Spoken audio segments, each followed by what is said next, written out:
kushinda uchaguzi si jambo kubwa sana.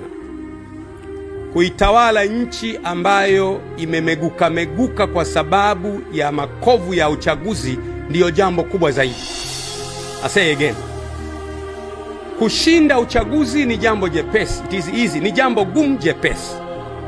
Lakini kuitawala nchi na kuiletea maendeleo iliyomeguka kutokana na makovu na majeraha ya kiuchaguzi ni kazi ngumu sana. Kwa hiyo sisi kama CCM tunaweza kuamua hivi, bwana tuendelee. Tutaendelea na tutashinda. Lakini hebu jaribu kuwaza, tangu siku unapoapishwa kuna watu wanaendelea kukupinga mpaka utakapomaliza miaka yako 5.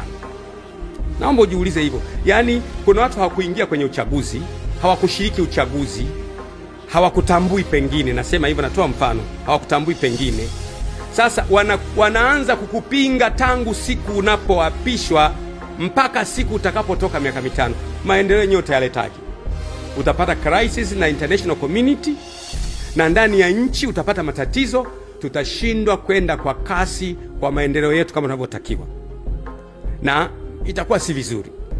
Siku zote unapowaza kuhusu ushindi wa kisiasa kwenye smart power, unawaza ushindi wa kisiasa, waza pia ushinde kwa namna ambayo utakuwa na urahisi wa kutawala nchi ili kuwaletea watu maendeleo.